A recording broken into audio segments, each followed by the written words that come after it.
Bismillahirrahmanirrahim. Assalamualaikum warahmatullahi wabarakatuh.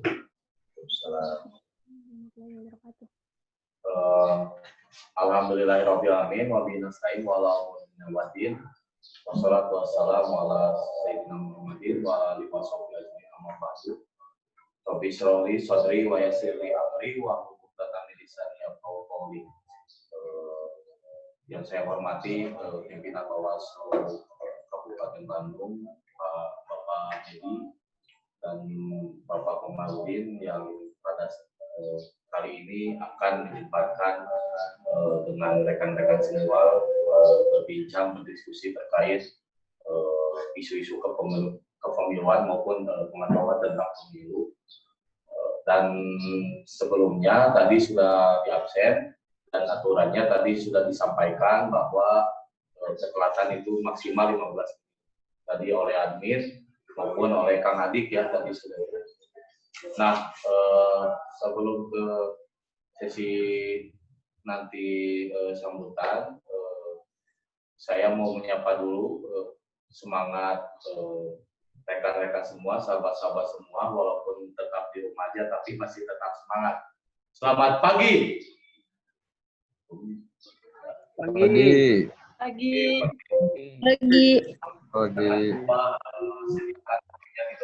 Selamat pagi. Selamat pagi. Rekan-rekan bisa mantengin terus kegiatan ini, gitu, bisa fokus. Sebelumnya saya perkenalkan dulu tadi yang membacakan peraturan Ibu Kang Adam, kemudian yang absen Kang Adik, dan dari provinsi Kang Tio ya. Dan insya Allah kalaupun ada waktu untuk hadir, pimpinan Bawaslu Jabar akan hadir pasukan. Nah, langsung saja ke sesi selanjutnya, yaitu sambutan sekaligus arahan pimpinan Bawaslu Kabupaten Bandung, Bapak Komarudin. Beliau sebagai koordinator pelaksanaan, beliau itu ibaratnya kalau ada yang melanggar, beliau yang tindak. Termasuk kalau saya pun melanggar kode etik saya pun ditindak oleh beliau. Maka kami persilakan Bapak Komarudin, waktu dan tempat kami persilakan. Baik, Bismillahirrahmanirrahim. Rabbi shrah li sadri wa yassir li amri wahlul 'uqdatam min lisani yafqahu qawli. Assalamualaikum warahmatullahi wabarakatuh. Waalaikumsalam warahmatullahi wabarakatuh. Kak Kuping, Kak Kuping, Pak. Kak Kuping. Kak Kuping, Pak. Kuping, Pak. Kuping, Pak.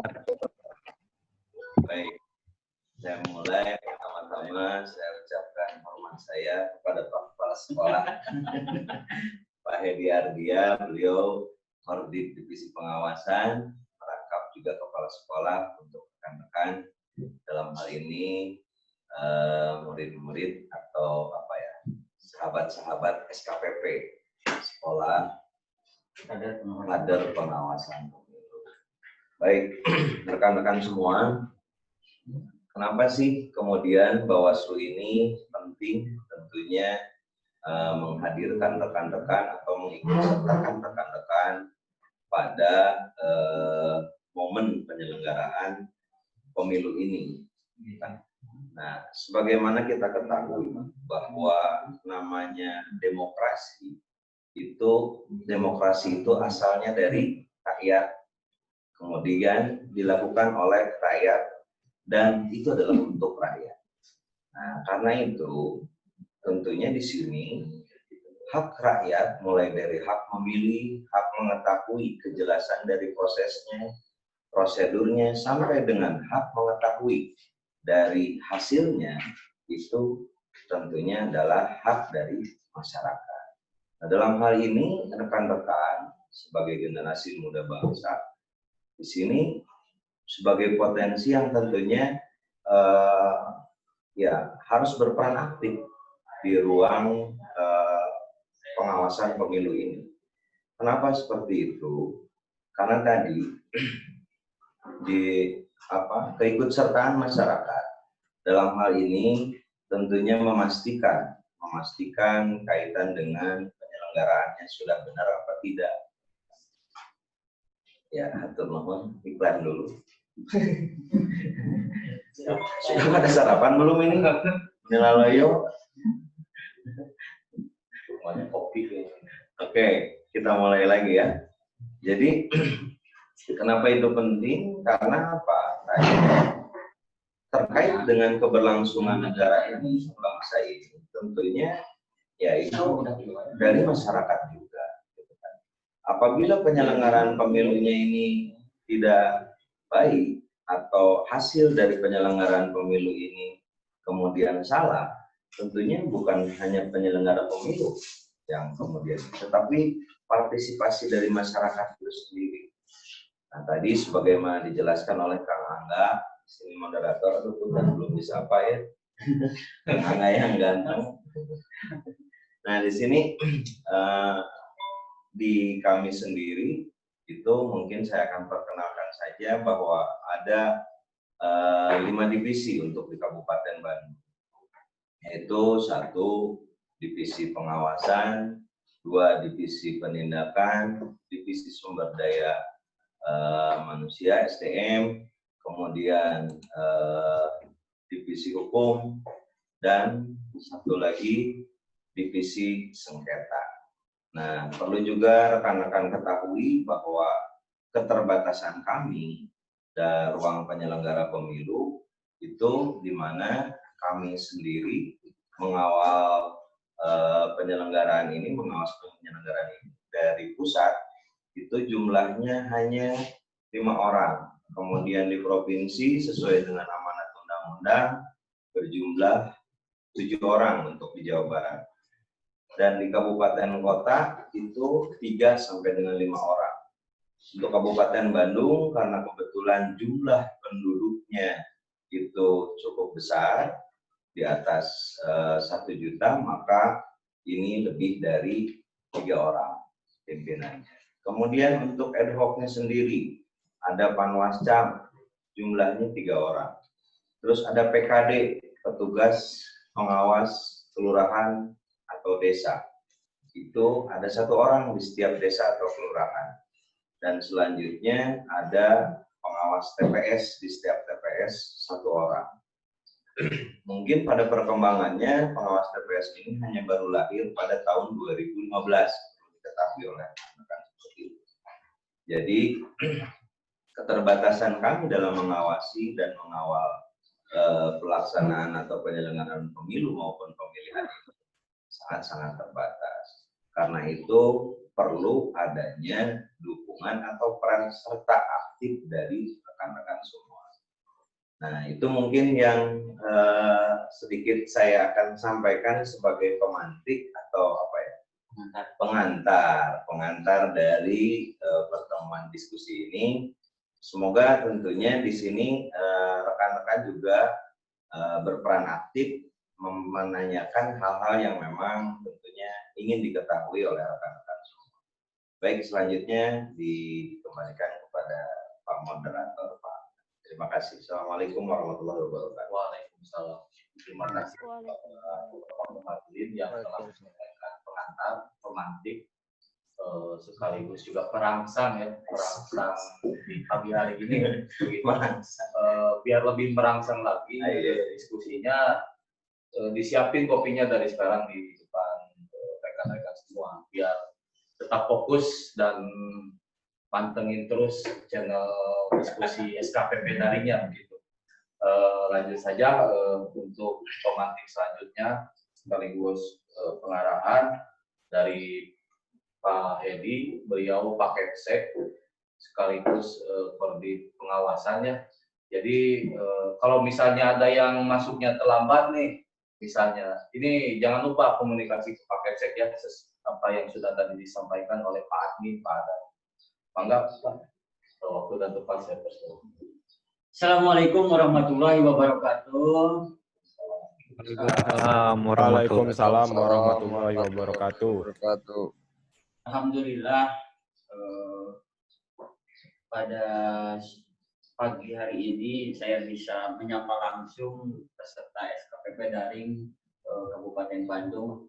Walaupun sudah sekian lama kita berada dalam satu grup, mungkin baru kali ini saya bisa melihat beberapa penampakan dari peserta SKPP di Kabupaten Bandung itu wajah-wajahnya seperti ini. Oh, ini saya penampak.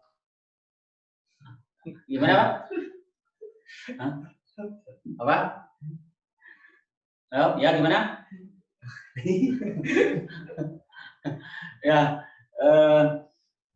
saya ucapkan selamat bergabung dan saya pikir yang masih bertahan hingga fase ini adalah merupakan orang-orang pilihan dan bukan merupakan sebuah faktor kebetulan ketika teman-teman atau sahabat-sahabat SKPP masih bertahan pada fase ini. Kenapa saya harus ucapkan selamat? Karena di tengah hiruk-pikuk kehidupan yang semakin materialistis, semakin hedon gitu, akan semakin jarang pula ditemukan manusia-manusia langka yang masih ingin dan masih peduli terhadap persoalan-persoalan kehidupan berbangsa dan bernegara. Persoalan pemilu ini bukan persoalan urusan penyelenggara pemilu, urusan negara, urusan pemerintah, urusan aparat keamanan, tapi ya, ini merupakan persoalan kita bersama. Kalau hari ini perjalanan atau pelaksanaan pemilihan kepala daerah Kabupaten Bandung 2020 tidak terkawal, tidak dikawal, lantas siapa yang mau peduli terhadap kualitas demokrasi di Kabupaten Bandung khususnya? Kalau warga Kabupaten Bandung, kalau muda-mudinya saja sudah sangat apatis, sudah sangat apolitis. Mereka lebih asik dengan kehidupan pribadinya. Betul bahwa hari ini kita masih banyak warga di Republik ini yang disibukkan dengan yang belum selesai dengan urusan-urusan pribadi. Tapi apakah persoalan sejatinya kehidupan kita itu adalah urusan pribadi ansih? Kalau kita masih fokus dengan urusan pribadi ansih, apa bedanya kita dengan simpanse? Apa bedanya kita dengan binatang-binatang lainnya? Bahkan kita bisa lebih kalah dari simpanse. Simpanse itu untuk menentukan kepala sukunya pun harus melakukan pemilihan. Dan itu ditentukan juga oleh kualitas dari calon pemimpinnya itu sendiri. Itu untuk ukuran simpanse. Yang menurut kita, apaan sih binatang yang mungkin tidak berguna? Binatang saja ada persaingan, ada kompetisi di sana.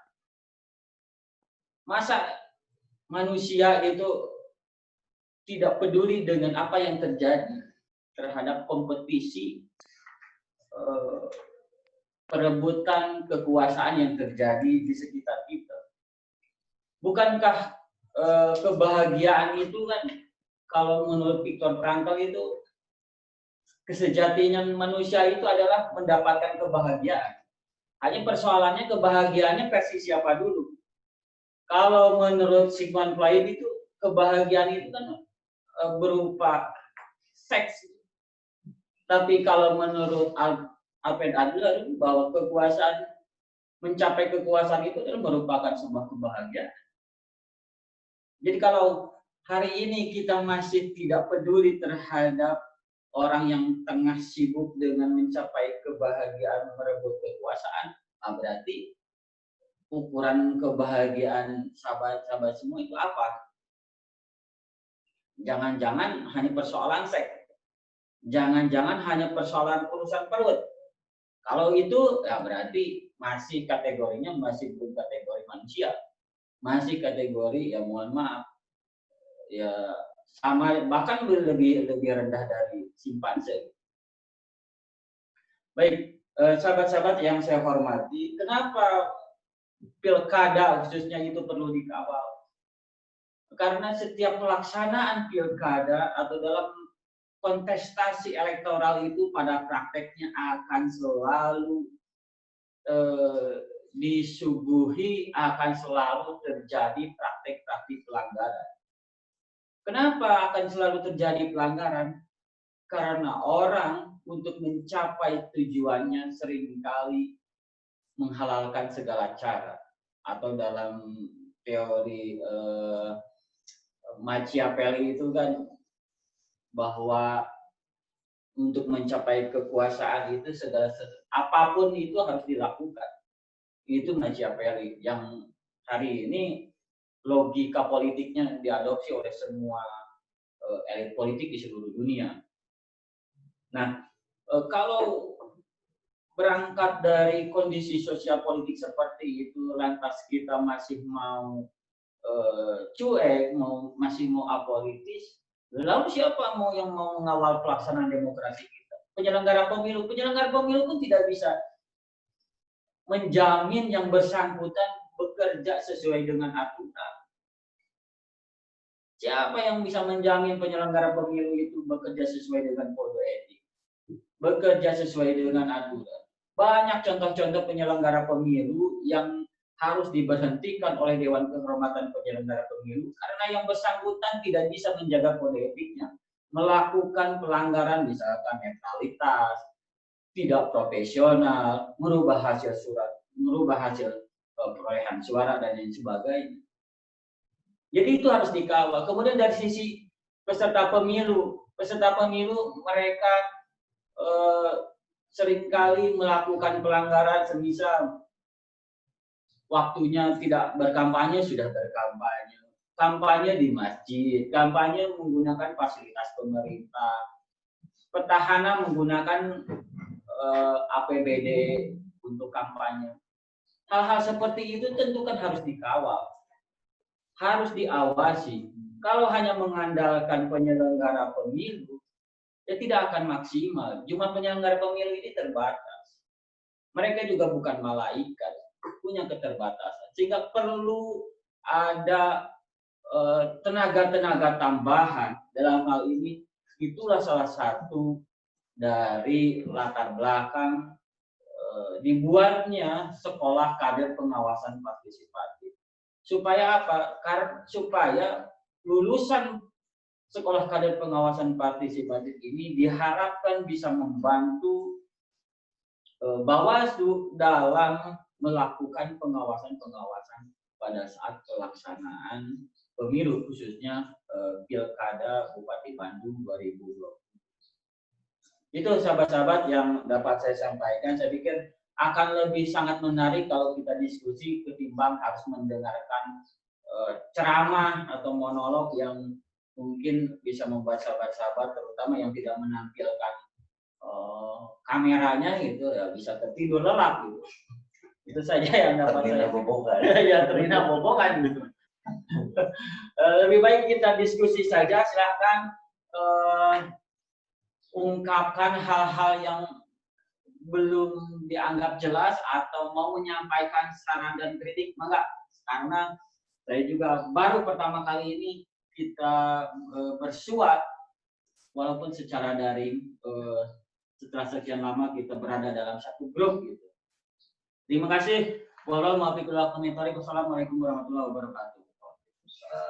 Terima kasih Pak Edi yang telah memantik kita semua walaupun kondisi kita di tempat yang berbeda, tapi kehangatan diskusi ini harus kita di jalan begitu.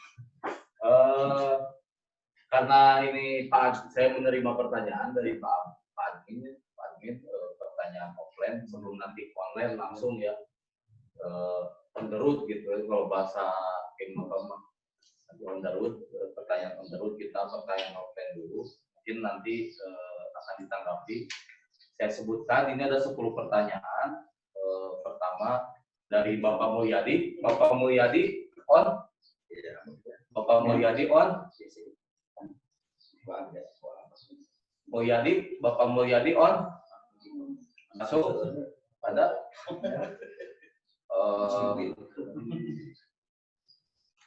Pak Yayan ada Pak Yayan?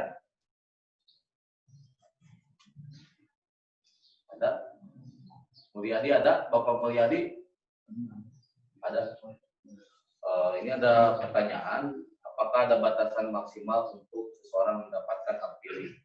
Ini mungkin terkait daftar pemilih.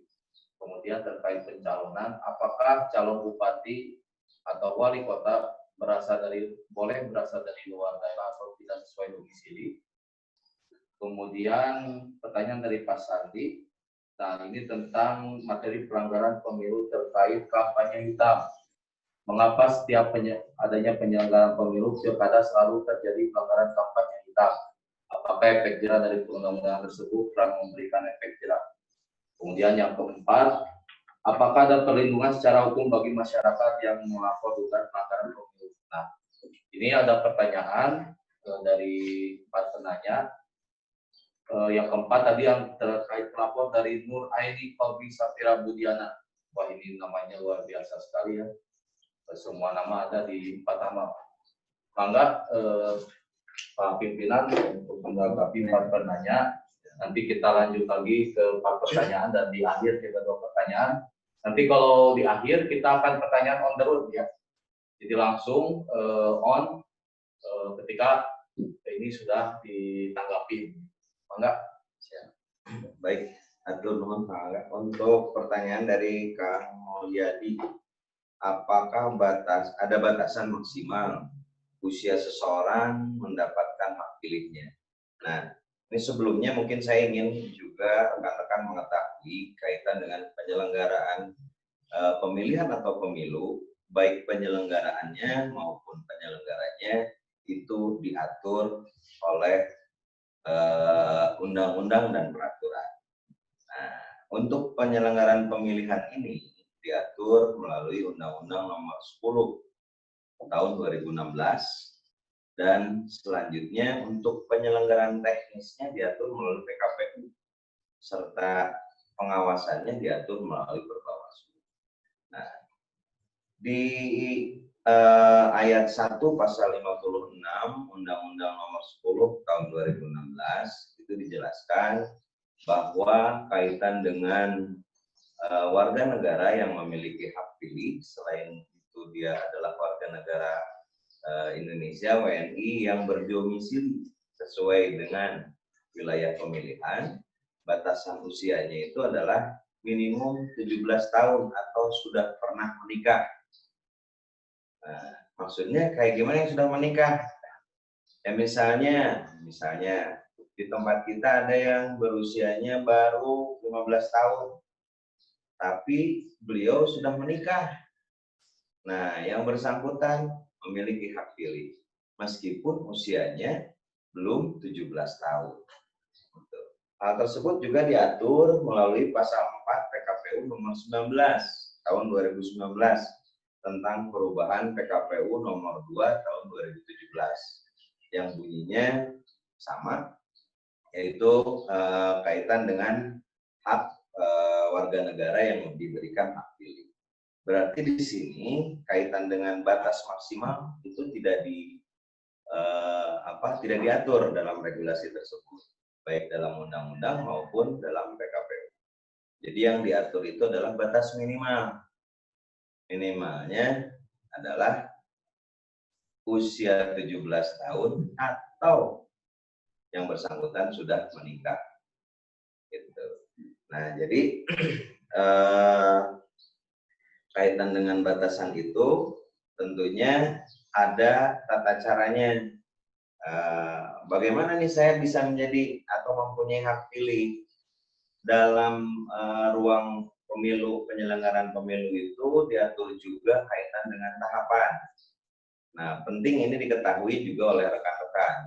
Tahapan itu ada tahapan pencalonan, tahapan pemutahiran pemutakhiran daftar pemilih, tahapan kampanye, tahapan logistik, kemudian tahapan pencoblosan dan juga masa tenang, pencoblosan dan juga rekapitulasi. Nah, ini penting oleh rekan-rekan diketahui tentunya melalui PKPU yang saat ini akan kemudian ditetapkan kembali gitu kan, oleh KPU terkait dengan kondisi pandemi ini. Kemungkinan besar KPU akan menetapkan sebelum tanggal 15, rencananya seperti itu. Nah, jadi kaitannya dengan daftar pemilih ini itu masuk dalam ruang pemutakhiran daftar pemilih. Utamakan gini, memastikan kita ini sudah memiliki hak pilih atau tidak.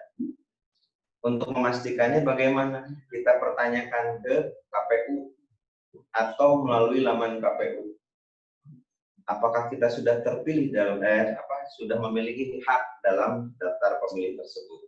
Sudah terdaftar tidak dalam daftar pemilih tersebut? Apabila kita belum terdaftar, maka kita mengajukan diri untuk mendaftarkan diri.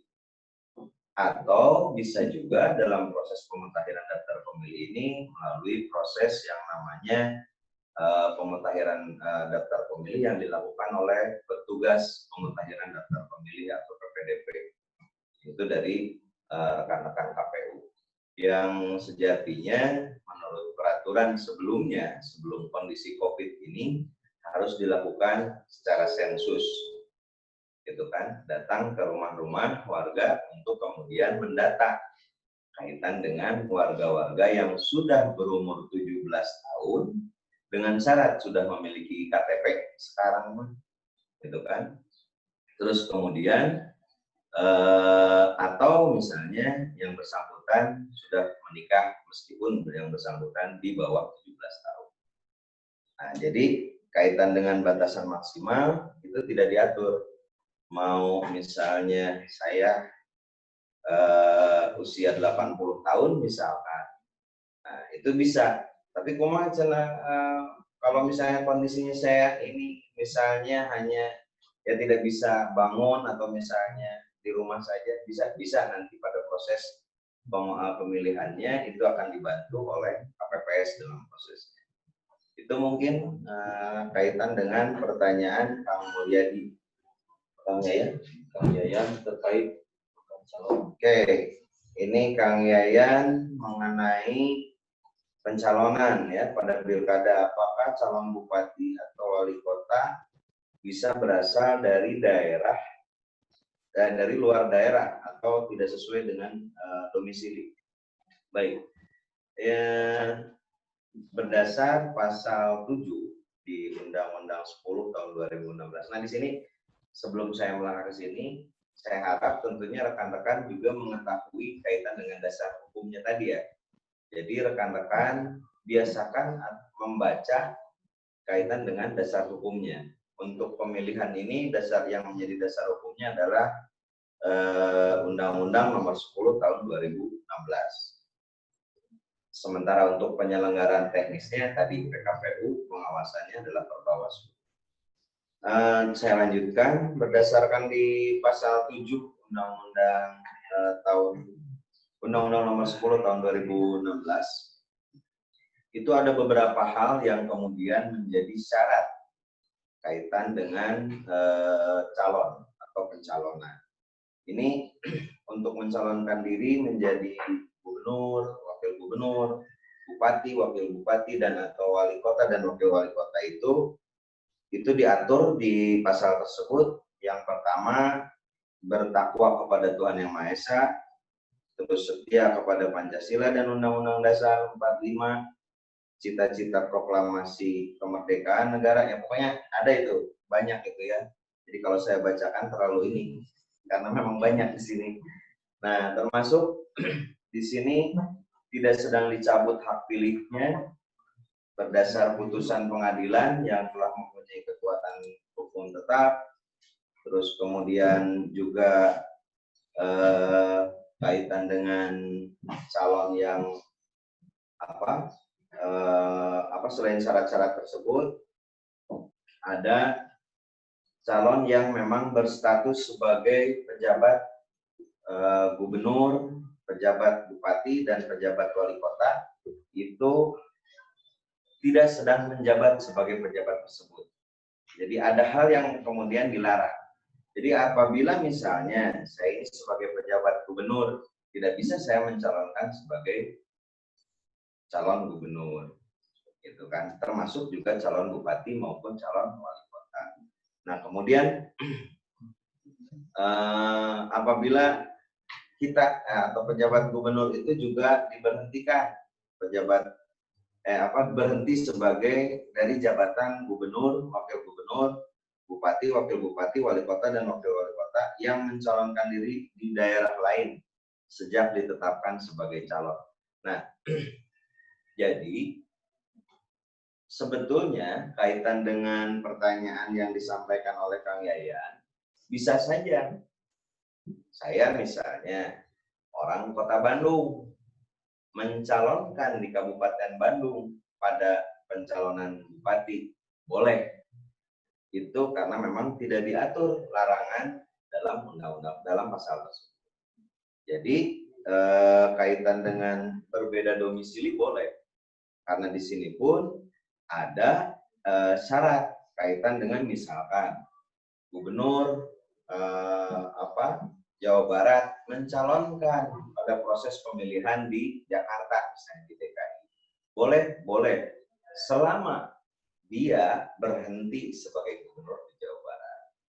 Jadi dia harus berhenti dulu dari gubernur sebagai gubernur Jawa Baratnya, baru masuk di pencalonan di DKI. Nah itulah prosesnya. Nah rekan-rekan mungkin bisa dibaca di pasal untuk khususnya untuk Kang Yayan Sutisna. Ada Kang Yayan Sutisna? Halo? Kang Yayan. Apa?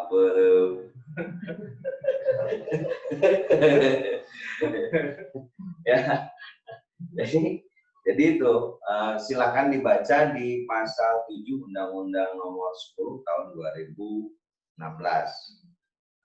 Selanjutnya ini Bapak Sandi Gumilar ya, Kang Sandi. Kang Sandi, ayah Kang Sandi? Ayah? Siap Kang Sandi. Kumaha sehat Kang Sandi?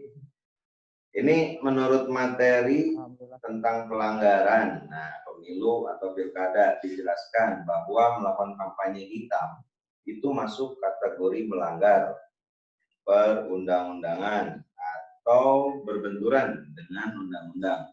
Namun mengapa setiap adanya pelanggaran pemilu selalu terjadi penyelenggaraan pemilu selalu terjadi pelanggaran kampanye hitam? Apakah efek jera dari undang-undang tersebut kurang memberi efek? Baik, tadi sudah dijelaskan ya oleh Pak Kepala Sekolah, Pak Edi, bahwa dalam kontestasi itu kenapa kemudian kita menginginkan adanya peran aktif nih dari rekan-rekan maupun masyarakat secara luas. Ya, apalagi kalau misalnya sudah dikategorikan bahwa masyarakat ini sudah demokratis, itu berarti sudah semuanya melek terhadap regulasi maupun penyelenggaraannya. Nah, jadi kita ini sudah tidak perlu kembali menjadi pengawas, gitu kan? Karena masyarakat langsung berperan aktif mengawasi prosesnya, baik proses penyelenggaraannya maupun terhadap penyelenggaranya. Nah, ini kaitan dengan yang namanya black campaign, seperti tadi kata Pak Edi, bahwa berbagai cara dilakukan oleh para kontestan, ya, dalam ini adalah peserta pemilihan atau pasangan calon atau tim kampanye, atau biasanya suka disebut penggembira, gitu kan, penggembira. Nah, di sini memang yang namanya black campaign, karena memang sekarang ini sedang lagi in-innya media sosial, gitu kan. Apalagi sekarang dengan batasan untuk untuk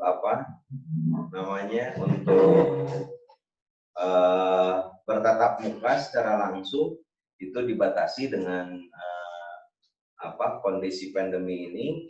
tentunya ini menjadi manfaat atau menjadi sarana bagi punten para calon pasangan calon atau tim kampanye atau pembira yang berpikiran negatif untuk bagaimana caranya bisa menang melalui proses kampanye hitam ini.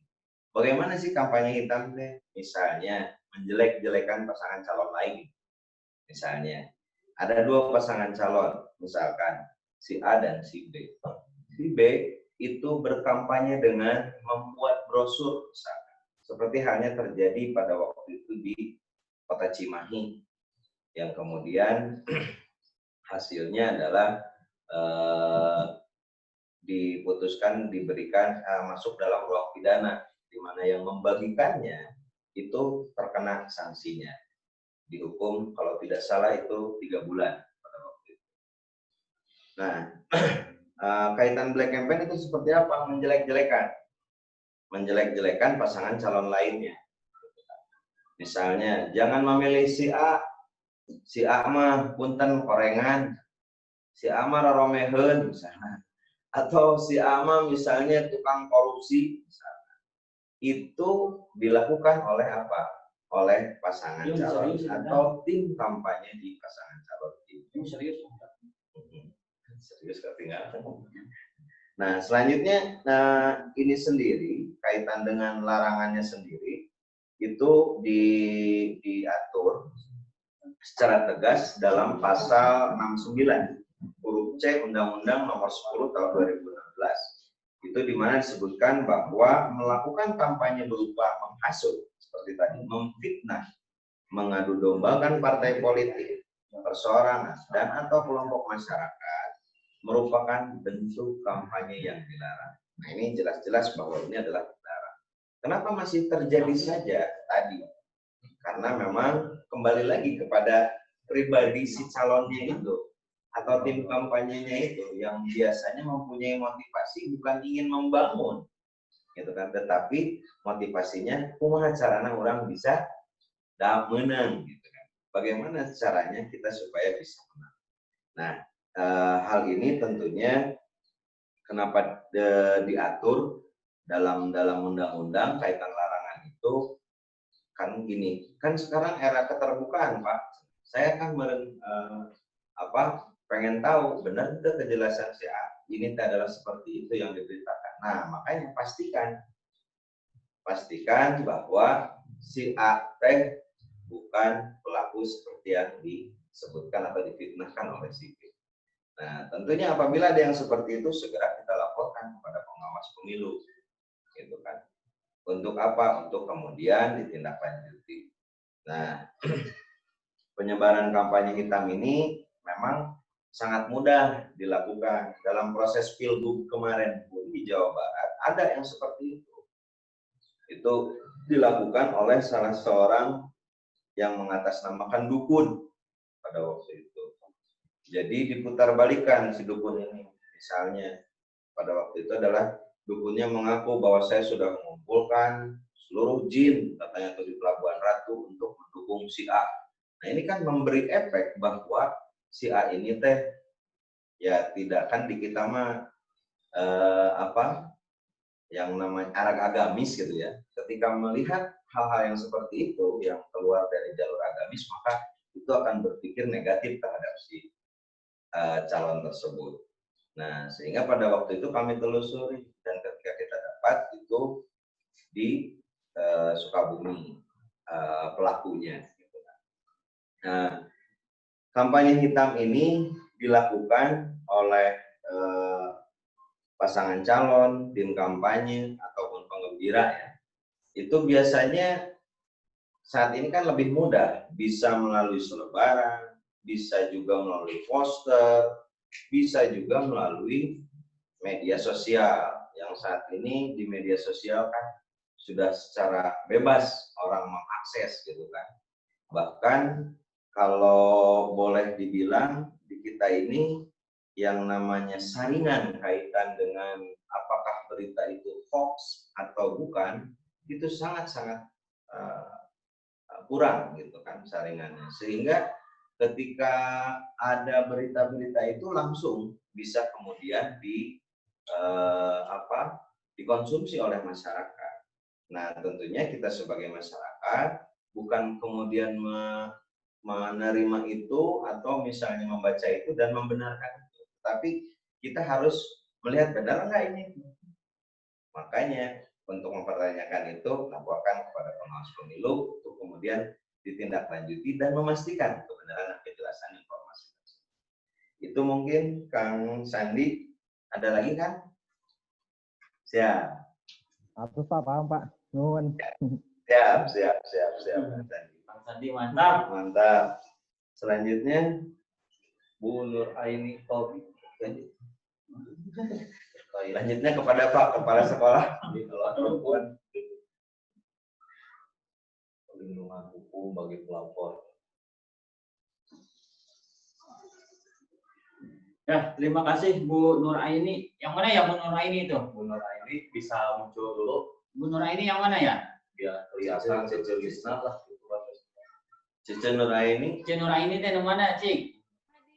Mana suaranya? Cik Nur Aini. Dan Nur Aini.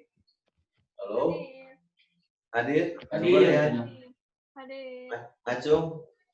Oh, di mana teh? Siap. Di kecamatan mana? Di kecamatan mana, Teteh? Apa? Dari kecamatan mana? Rancakek. Oh, Rancakek. Siap, Pak Nuhun, Teh Nur Aini. Untuk perlindungan secara hukum bagi masyarakat yang melaporkan dugaan pemilu itu sejauh ini memang tidak ada aturan secara letterlock gitu. Seperti apa perlindungannya? Hanya dari sisi Bawaslu sendiri, bagi masyarakat yang melaporkan adanya temuan atau pelanggaran, sudah pasti kami akan menjamin identitas si pelapor itu sendiri. Apalagi sudah ada kan undang-undang perlindungan saksi dan korban gitu ya. Itu juga ada lembaganya juga ya, ada lembaga perlindungan saksi dan korban. Sehingga untuk masyarakat yang berani melaporkan adanya temuan pelanggaran di saat pelaksanaan pilkada itu sudah pasti kami rahasiakan identitasnya dan kami akan dikawal sebaik mungkin sebagai sebuah bentuk apresiasi kami terhadap masyarakat yang telah berpartisipasi.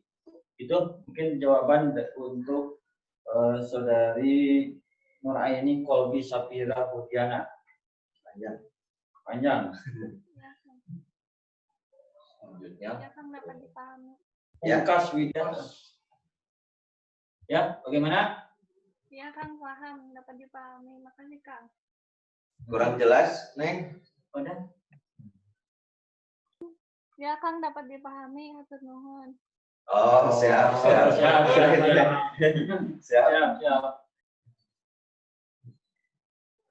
Selanjutnya dari Pungkas Widianto, apabila salah satu paslon pilkada melakukan politik uang tetapi dilakukan di luar wilayah penyelenggaraan pemilu, maksudnya gimana ini?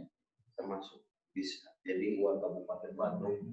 kita sebagai penyelenggara gitu kan, yang jadi apabila pasangan calon melakukan politik uang tetapi di luar wilayah penyelenggara pemilu, gitu kan.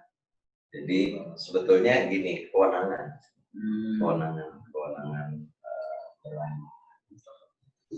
Pungkas, mangga. Kang Pungkas, Pungkas. Ya, hadir. ya, Kang Pungkas. Ini mungkin akan saya jawab ya kaitan dengan ini. Ini ya termasuk sebetulnya politik uang.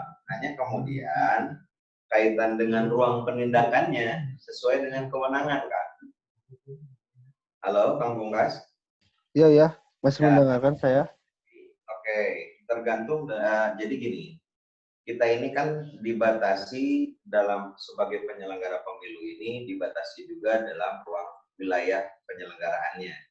Misalnya untuk Kabupaten Bandung itu lokusnya atau tempatnya itu adalah di wilayah Kabupaten Bandung. Ketika misalkan ini kan politik uang, politik uang itu juga sama melanggar, betul. Nah, ketika misalkan terjadi pelanggaran, misalnya pasangan calon A itu melakukan bagi-bagi uang tetapi di wilayah Kota Bandung misalnya. Nah, bagi kami tentunya karena memang sesuai kewenangan kami kaitan dengan lokus, maka kami akan menyampaikan hal tersebut dalam ruang penindakannya kepada Bawaslu Provinsi. Jadi meminta bantuan Bawaslu Provinsi untuk menangani kaitan dengan laporan yang memang disampaikan. Nah, kemudian kaitan lokusnya sendiri itu sebetulnya untuk kabupaten kota kan sekarang sudah ada Bawaslu, meskipun tidak menyelenggarakan pemilu, mereka ada. Maka nanti dari provinsi akan dimintakan bantuan kepada misalkan Kota Bandung, Bawaslu Kota Bandung untuk melakukan penelusuran kaitan kejelasannya. Nah, selanjutnya disampaikan kembali kepada Bawaslu Provinsi. Nah, dari Bawaslu Provinsi penanganannya nanti berbarengan dengan kita. Penanganan pelanggarannya dengan Bawaslu Kabupaten Bandung. Menangani kaitan dengan dugaan pelanggaran tersebut. Karena apa? Subjek hukumnya adalah orang-orang Kabupaten Bandung atau yang dalam ruang penyelenggaraan di wilayah Kabupaten Bandung. Begitu mungkin prosedur. Ini kaitan dengan prosedur penanganan pelanggaran mungkin Pak Kang Pungkas. Jadi pada dasarnya perilaku tersebut adalah yang melanggar, tetapi sesuai dengan kewenangan maka kita selanjutnya berkoordinasi dengan provinsi. Mangga kalau misalnya nanti misalnya Kang Pungkas di kecamatan mana? Kecamatan Cileunyi, Kang. Cileunyi. Nah, Cileunyi ini kan berdekatan dengan Kota Bandung ya? Ya, betul, Kang. Nah, itu. Nah, ini biasanya suka ada seperti itu. Ada batas misalnya, senang gitu kan. Gitu kan. Kadang memang itu juga rekan-rekan pengawas itu akan kesulitan. Gitu kan. Pada waktu dulu memang tidak diatur secara kaitan dengan teknis penanganannya tidak diatur karena pada waktu itu posisi Bawaslu, posisi lembaga pengawas pemilu di kabupaten kota masih ad hoc, sehingga sulit untuk kemudian menelusuri kaitan dengan laporan atau informasi tersebut. Nah, saat ini lebih mudah karena satu posisi Bawaslu di kabupaten kota lain pun sudah ada, gitu kan. Kemudian nanti prosedurnya dari kami meminta kepada provinsi, dari provinsi akan menginstruksikan kepada kabupaten kota tempat terjadinya. Nah, ini kejadiannya kemarin itu terjadi di Garut misalnya. Di Garut itu ada salah satu calon dari Kabupaten Bandung waktu DPRD kemarin ya. Sebetulnya itu ada gitu kan. Hanya pada waktu itu kaitan dengan saksi-saksi. Jadi kan syarat ketika kita menyampaikan laporan itu ada syarat formil dan material. Siapa pelakunya, di mana tempatnya, terus apa buktinya, siapa saksinya. Bagaimana tentunya kronologisnya. Nah, itu harus dipenuhi dalam ruang pelaporan tersebut.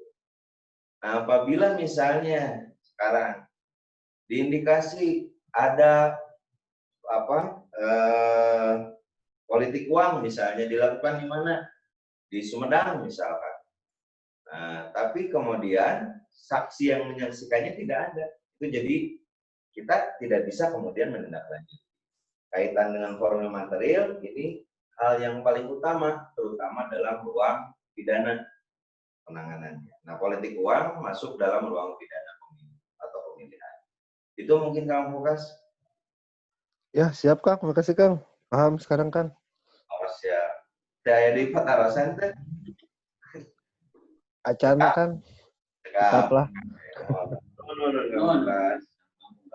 Ya, lanjut. Menambahkan dari Kang Pungkas terkait dengan politik uang, bahwa memang politik uang ini menjadi salah satu cucuk bagi pelaksanaan demokrasi kontestasi dan elektoral di Indonesia gitu.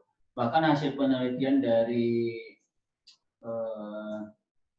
Ward Baron Scott itu bahwa dari 10 orang pemilih di Indonesia, 7 orang diantaranya itu mengaku sudah pernah terlibat dalam transaksi politik uang. Artinya kondisi praktik politik uang di Republik kita itu sudah masuk kategori akut gitu, sangat-sangat berbahaya. Kalau mungkin kanker itu sudah stadium 3, sehingga seharusnya penanganan politik uang ini lebih serius lagi gitu. Nah, ini persoalannya kan di kita ini ada 3 hal terkait dengan politik uang ini. Bisa menyangkut dengan substansi, bisa menyangkut struktur, bisa menyangkut dengan budaya hukum. Nah, menyangkut dengan substansi hukumnya, bahwa di Undang-Undang 10 dengan Undang-Undang 7 itu ada perbedaan. Di Undang-Undang Pilkada itu kan harus terpenuhinya, terkadang untuk kasus politik uang itu susah untuk terpenuhinya kategori terstruktur, sistematis, dan masif, itu susah dibuktikan. Ketika salah satu unsurnya saja yang hanya terpenuhi, kemudian 2 lainnya tidak terpenuhi, maka tidak bisa diproses. Itu untuk substansi hukum. Kemudian untuk struktur hukumnya, dalam penanganan politik uang ini, publik harus tahu bahwa Bawaslu sekalipun punya kewenangan penindakan terhadap kasus politik uang, itu tidak hanya Bawaslu sendiri yang menanganinya. Di sana ada kepolisian, di sana ada kejaksaan. Perlu ada satu kesamaan pandangan dari 3 lembaga ini. Ketika Bawaslu menganggap itu unsur-unsurnya terpenuhi dari barang bukti, saksi, kemudian peristiwa kejadian, tapi institusi lain menganggap itu tidak terpenuhi, ya apa boleh buat gitu. Kasus itu tidak akan bisa lanjut. Nah, ini juga harus diketahui publik. Nah, seringkali kan menganggap bahwa Bawaslu sudah masuk angin nih, masa kasus politik uang tidak pernah ditindaklanjuti atau tidak bisa dilimpahkan sampai ke meja persidangan gitu. Nah, harus dipahami dulu di saat untuk kasus pidana pemilu itu ada namanya sentra gakumdu yang terdiri dari pengawas pemilu, kepolisian, dan kejaksaan. Nah, 3 institusi ini harus punya kesamaan pandangan gitu. Saya tidak bisa cerita banyak terkait hal itu. Yang jelas harus ada kesamaan pandangan dari 3 institusi tersebut. Yang terakhir terkait dengan budaya hukum. Nah, di kita ini kan untuk politik uang itu sesuatu hal yang nyaris dianggap hal yang biasa. Bahkan masyarakat sudah permisif gitu. Di sisi lain tidak sedikit juga masyarakat yang menganggap bahwa politik uang itu ya justru anugerah gitu. Mereka menganggap ketika musim pemilu atau musim pilkada itu adalah musim panen gitu. Bagaimana mendapatkan rezeki nomplok dari aksi tipu-tipu terhadap tim sukses atau calon. Urusan memilih atau tidak memilih calon yang bersangkutan ini urusan lain, urusan di TPS. Yang penting terima aja dulu uangnya, terima dulu sembakonya. Memilih itu urusan nanti. Nah, itu pemahaman saya ini seperti ini adalah pemahaman yang salah kaprah. Itu termasuk bagian dari praktik politik uang. Di Undang-Undang Pilkada itu pemberi dan penerima sama-sama bisa dipidana.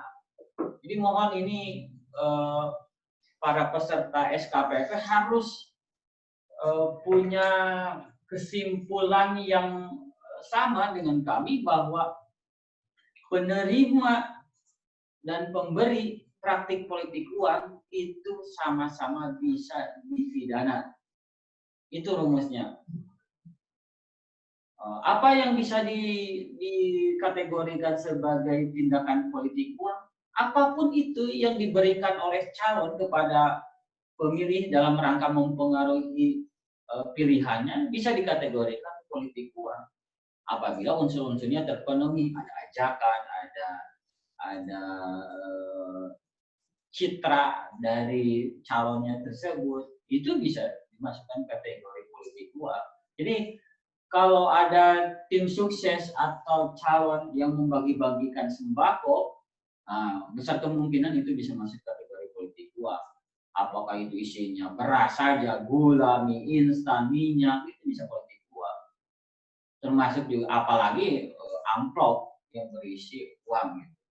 Lepas dari jumlahnya 25.000, 50.000, 100.000, itu bisa masuk kategori politik uang. Nah itu tambahan untuk sahabat Pungkas Sugianto terkait dengan politik uang. Ya, siap. Terima kasih, Kang. Lanjut pertanyaan dari Teh Nenden. Teh Nenden, mana Teh Nenden? Halo, Teh Nenden. Teh Nenden. Teh Nenden, halo. Wah, ini. Teh Nenden Tita Mulyani. Nenden Tita. Ya. Oh, ya. Ini pertanyaannya terkait pengawasan partisipatif pada majelis taklim ya. Ya. Ya, mangga untuk menanggapi terkait pertanyaan. Kayaknya ini ibu ini aktivis majelis taklim ya. Luar biasa ini pertanyaannya dalam sekali. Dan dalam hal ini ya, apakah majelis taklim dalam suatu wilayah bisa juga disebut forum warga dalam hal ini menjalankan pengawasan partisipatif? Iya, betul, bisa. Jadi gini kan, ruang pengawasan kita, pengawasan partisipatif kita ini selain apa? Selain melalui SKPP, ada forum warga, jenisnya tuh ada 7 ya kalau tidak salah, dan saya lupa itu satu-satunya. Terus kemudian ada yang namanya pojok pengawasan. Pojok pengawasan itu ada di setiap kantor pengawas pemilu, yang utamanya dari mulai level kabupaten kota sampai dengan pusat. Pojok pengawasan itu tentunya sebagai sarana informatif bagi masyarakat. Terus kemudian informasi melalui website bisa dilihat di website kami Bawaslu Kabupaten Bandung, atau misalnya provinsi, atau misalnya ke RI. Silakan kaitan dengan apa kegiatan kami, bagaimana tentunya regulasi yang harus dilakukan pada setiap tahapan, kemudian bagaimana hasil dari laporan yang disampaikan oleh rekan-rekan. Baik, terus kemudian kebanyakan para pasangan calon politik jika menginformasikan itu melalui majelis taklim untuk meminta dukungan. Apakah dalam hal ini tidak akan terjadi tumpang tindih kebijakan yang awalnya sebagai forum warga malah jadi wahana kampanye? Baik. Yang dilarang itu kampanye. Kalau forum warga dalam artian menginformasikan kaitan dengan ruang-ruang regulasi pemilu, enggak gitu kan. Selain juga ibadah pengajian gitu kan. Kenapa kemudian hari acna itu mah seimbang? Nah, ini kampanye bertekenge karena diatur dalam regulasi. Kembali lagi tadi seperti kata Pak Hedi, kalau yang namanya apa, mereka itu boleh nggak mereka itu membagikan sesuatu, boleh, tetapi ada hal-hal yang dilarang dalam regulasi tersebut. Salah satunya yang dijelaskan oleh Pak Hedi tadi, itu kan membagikan sembako, misalnya membagikan uang, atau membagikan, pokoknya hal-hal yang tidak diatur dalam regulasi, dalam hal ini PKPU secara teknis, itu berarti dilarang atau menyalahi atau melanggar. Nah, dalam pasal 69 Undang-Undang huruf I ya, Undang-Undang nomor 10 tahun 2016, itu dijelaskan bahwa ada hal-hal yang dilarang untuk melakukan kampanye. Di huruf I itu menjelaskan dilarang berkampanye di tempat ibadah. Nah, tentunya bentuk kampanye itu yang sudah kumaha. Nah, kampanye itu adalah, ya kita harus lihat juga pengertian kampanye. Tong dugikan kaki, wah itu ya pasangan calon sana, kiring karena pengawasan. Bobo kampanye, terhadap aku kita tadi laporkan dia berkampanye. Ya, itu juga salah. Selama misalnya yang bersangkutan datang dan hadir dalam ruang itu sebagai misalkan dia bisa misalnya sebagai ustadznya, dia misalnya sebagai umarohnya atau umatnya yang ada di sana, boleh. Kita tidak membatasi mereka untuk beribadah. Aturan tidak membatasi mereka untuk beribadah. Yang membatasi itu aturan adalah kaitan dengan kampanye. Nukumaha itu cina yang kampanye teh, yaitu satu yang menyampaikan visi misi, yang mengajak ibu-ibu, bapak-bapak, kadek tong hilal, misalkan di kabupaten untuk penyelenggaraan pemilihan ini tanggal 9 Desember misalkan ditetapkan KPU. Tanggal 19 Desember abdi pada nyalonkeun bupati. Tong hilal coblos abdi misalnya. Nah itu sudah melakukan kampanye. Apalagi misalnya disertai dengan menyebarkan. Ya ibu-ibu, ayah oleh-oleh ti abdi kerudung. Nah, itu melanggar, jelas, gitu kan.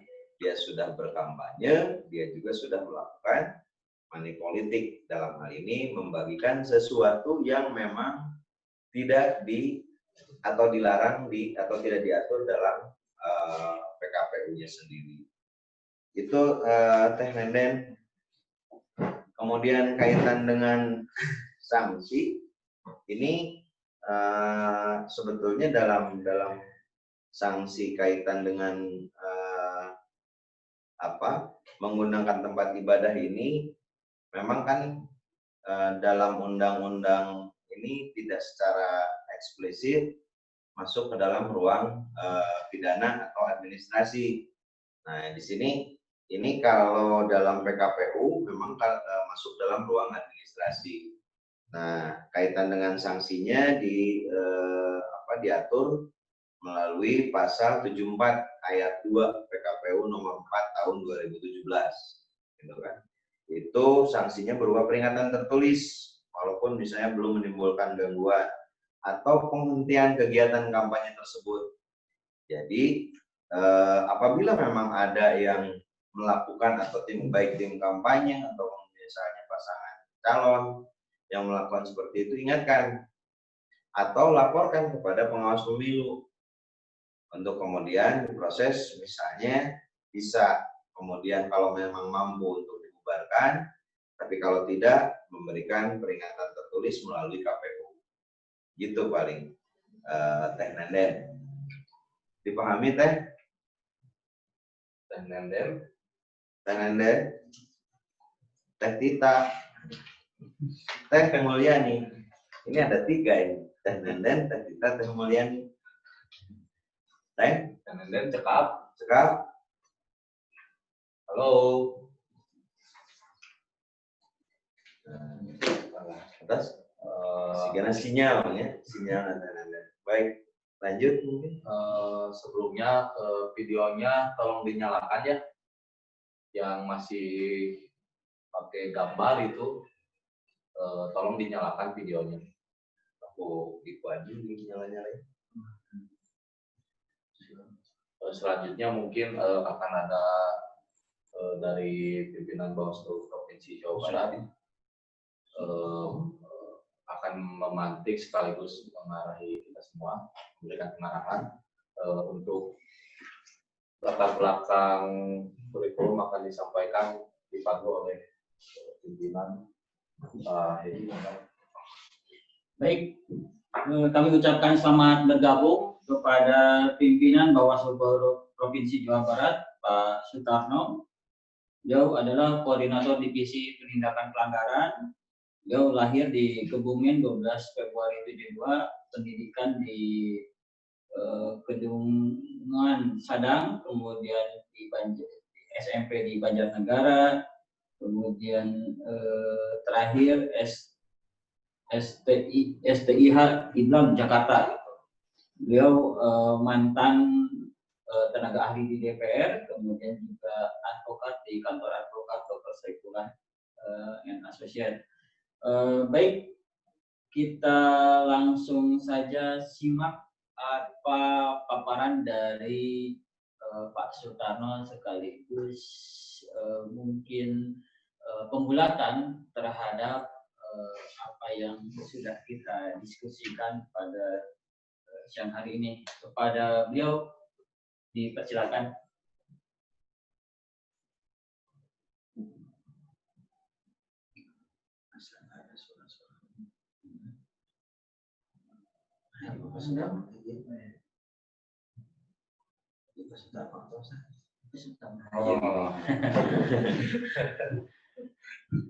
Siap, pimpinan. Silakan pimpinan.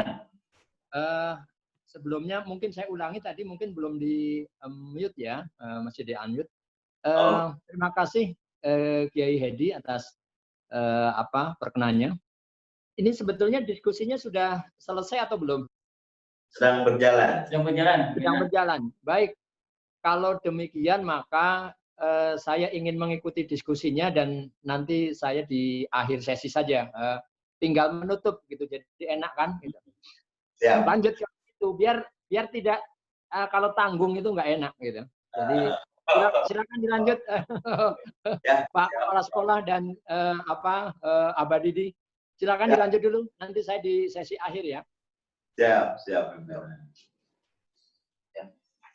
Lanjut. Lanjut. Karena ini ada beberapa pertanyaan lagi ya. Selanjutnya mungkin dari karena tadi permintaan pimpinan dilanjut diskusinya. Bapak Sidkon. Halo Bapak Sidkon. Hadir.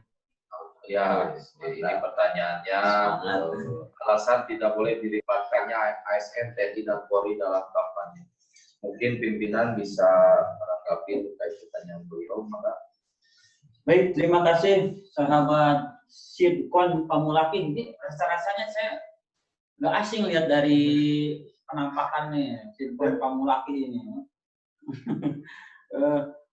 Baik, kenapa ASN, TNI, Polri itu tidak boleh dilibatkan dalam kampanye atau mereka harus netral? Karena sesuai dengan pasal 70 ayat 1 Undang-Undang Nomor 10 Tahun 2016 bahwa pejabat BUMN, BUMD, ASN, anggota Polri, TNI, kepala desa, perangkat desa dan sebutan lainnya itu dilarang terlibat dalam kampanye. Lantas apa tujuan atau latar belakang dari pembuatan aturan ini? Bahwa sejatinya pejabat negara itu harus berada pada posisi tengah-tengah gitu, tidak berpihak kepada kekuatan politik manapun. Sebab ketika birokrat, ketika ASN, TNI, Polri, kepala desa dan perangkatnya itu punya afiliasi politik, maka pelayanan publik itu akan kacau balau. Nah, itu kita bisa lihat pada saat bagaimana praktik pemilu di era Orde Baru dengan kekuatan ABG-nya, ABRI, birokrasi, dan Golkar gitu. Nah, di sana sudah jelas sekali betapa pengkondisian aparat itu dilakukan oleh rezim ketika itu. Untung saja pada saat itu mungkin karena represifnya rezim pada waktu itu tidak banyak gerakan yang bisa kita pantau gitu masyarakat. Tapi kalau era hari ini sudah bisa kita bayangkan apa yang terjadi gitu. Kalau birokrasinya tidak bisa menempatkan diri pada posisi netral, aparat keamanan menunjukkan keberpihakannya terhadap salah satu pasangan calon, kemudian juga kepala desa menggunakan kewenangannya untuk kemenangan salah satu pasangan calon, konflik horizontal, konflik vertikal itu bisa terjadi akibat pemilu. Salah satu tindakan yang bisa mengancam disintegrasi bangsa ya adalah sikap ketidaknetralan dari aparat birokrasi, termasuk ada ASN, ada TNI Polri, ada kepala desa. Saya pikir itu sahabat Sinkon atas pertanyaan yang disampaikan. Ya, cekap. Begini Pak, kalau misalnya birokrat itu ketika menjabat, terus kalau tidak salah ada istilahnya itu bisa mengajukan masa reses ya, istilahnya reses kalau nggak salah. Nah, sementara ASN, TNI, dan Polri, apakah itu bisa juga seperti itu atau tidak? Atau kalau ASN, TNI, dan Polri itu harus mengundurkan diri dari jabatannya gitu, dari sebagai ASN, sebagai TNI, dan Polri, atau ada juga masa resesnya gitu untuk bisa mengikuti kampanye gitu. Siap, sahabat Sinkon. Reses itu beda ketika seseorang ingin mencalonkan. Bagi anggota DPR yang ingin mencalonkan sebagai kepala daerah, yang bersangkutan bukan harus berhenti dulu, berhenti sementara, tapi harus mengundurkan diri untuk anggota DPR. Begitu juga untuk ASN, begitu juga untuk TNI Polri, mereka harus mengundurkan diri dulu ketika ingin mencalonkan diri. Nah, ini dalam rangka menjaga posisi netralitas mereka gitu. Dalam rangka menjaga tidak dimanfaatkannya fasilitas negara untuk kepentingan politik praktis. Jadi tidak bisa yang bersangkutan berhenti sementara. Nah, bagaimana dengan petahana? Nah, itu petahana itu aturannya berbeda gitu. Petahana itu hanya cuti sementara. Cuti pun itu kalau yang bersangkutan ikut kampanye. Memang ada norma yang berbeda antara anggota DPR yang ingin mencalonkan, kemudian ASN, TNI Polri, dengan petahana ada norma yang berbeda seolah seperti itu. Tapi ya begitulah putusan politik di DPR. Kalau memang mau dibuat berimbang, mau dibuat posisi yang sama, undang-undangnya harus dirubah. Dan undang-undang ini ada produk politik. Ini yang harus dipahami bahwa undang-undang itu ada produk politik. Nah, produk politik itu kalau kita sendiri sebagai warga itu tidak peduli, kita apatis, ya bagaimana kita mau mengawasi? Nah, hal seperti ini pun harus diawasi sebetulnya. Bagaimana seolah-olah undang-undang ini begitu memberikan kemudahan terhadap petahana. Nah, ini juga harus kita rangsang bagaimana masyarakat ada tetap kritis, tapi tetap dalam koridor demokrasi gitu. Itu untuk jawabannya, mudah-mudahan cukup. Oke, terima kasih Kang Sitkon ya. Mudah-mudahan puas itu bisa buka lagi lah terkait literatur lainnya. Selanjutnya pertanyaan dari Kang Nopal Nur Fajri. Kang Nopal, halo. Hadir Pak. Hadir, oke. Ini pertanyaannya mantap sekali ini. Sampai-sampai tadi sempat ada diskusi ringan lah dengan Abah terkait tata cara pemilu seperti apakah yang akan digunakan ketika pandemi COVID ini berlanjut, dan apakah diundur seperti sekarang atau sudah menyiapkan plan cadangan. Jika pemilihan tetap dilaksanakan saat pandemi COVID-19, apakah estimasi waktu akan bertambah untuk mengurangi kerumunan massa pada saat pemilihan berlangsung?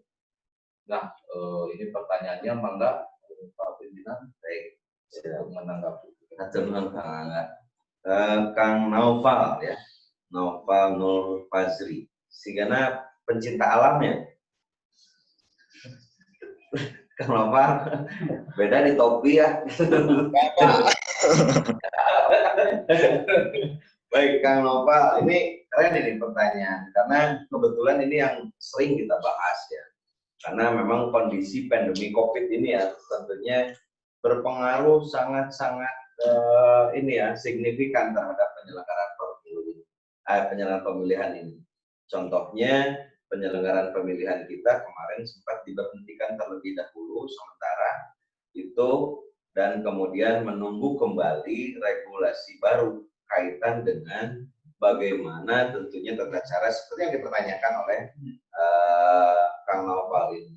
Memang dalam ruang diskusi yang tentunya dibahas baik dengan DPR RI gitu kan, Komisi 2 termasuk juga KPU, Bawaslu dan juga pemerintah, ya pemerintahan dalam hal ini Menteri Dalam Negeri itu juga membahas kaitan dengan penyelenggaraan pemilihan ini dalam kondisi COVID. Tentunya semua sepakat kaitan dengan penyelenggaraan ini ketika misalnya kemudian dilanjutkan kembali, tetap harus mengikuti yang namanya protokol kesehatan COVID, gitu kan, Corona ini. Jadi bentuknya seperti apa? Nah, saat ini sedang digodok tentunya oleh rekan-rekan KPU, dalam hal ini regulatornya di KPU RI, kaitan dengan teknisnya itu seperti apa. Nah, kami pun sama di sini juga sama sedang membahas kaitan dengan bagaimana pola atau bentuk pengawasan yang kita lakukan dalam ruang tersebut ketika tahapan ini berjalan.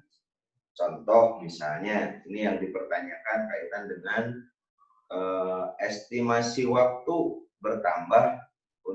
akan bertambah untuk mengurangi kerumunan. Ini kan mungkin dalam ruang kampanye ya.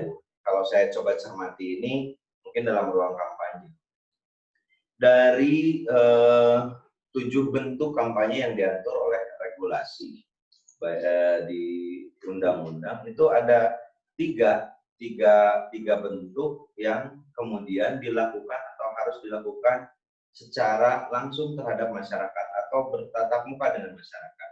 Itu ada pertemuan terbatas, ada tatap muka, dan juga rapat umum, pertemuan terbuka. Itu jumlahnya sendiri kalau dalam PKPU sebelumnya, sebelum kondisi pandemi ini, itu diatur dari mulai 100 orang sampai dengan 1000 orang. Nah, ini kan tentunya tadi riskan dengan kondisi COVID seperti ini.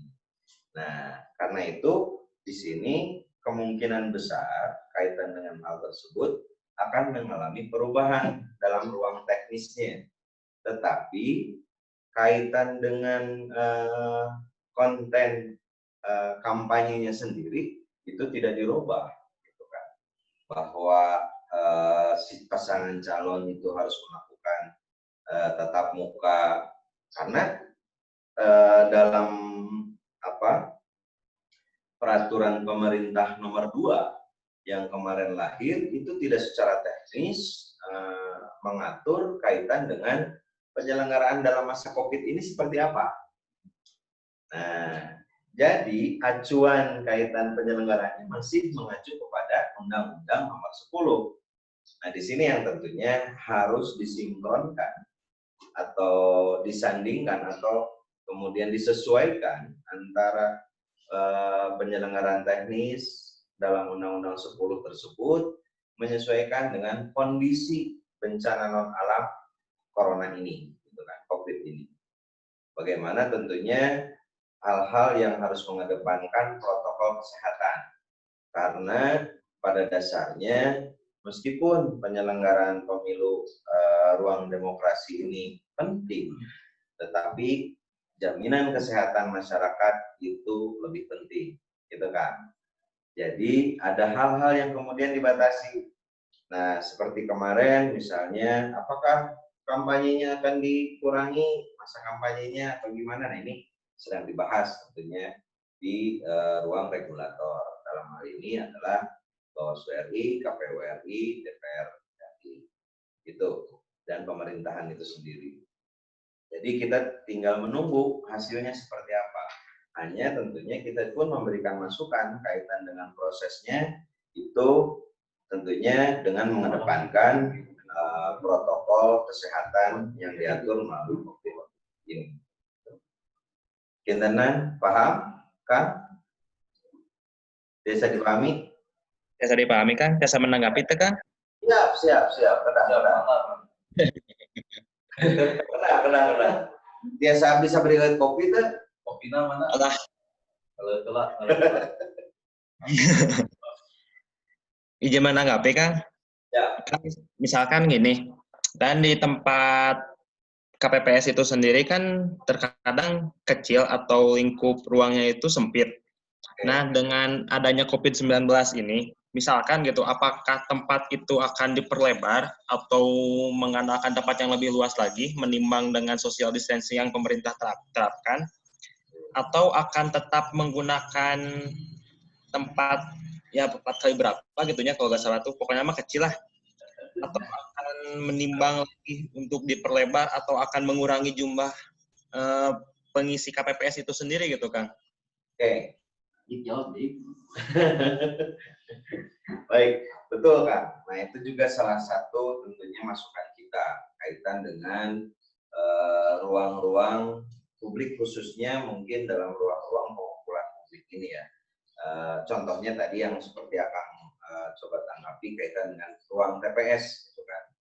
Nah, apakah kemudian ruang TPS juga kemudian pada waktu tidak ada pandemi kan kadang-kadang di gang geningannya kan ya itu kan ada yang tidak representatif lah gitu kan untuk ruang kaitan dengan TPS tersebut.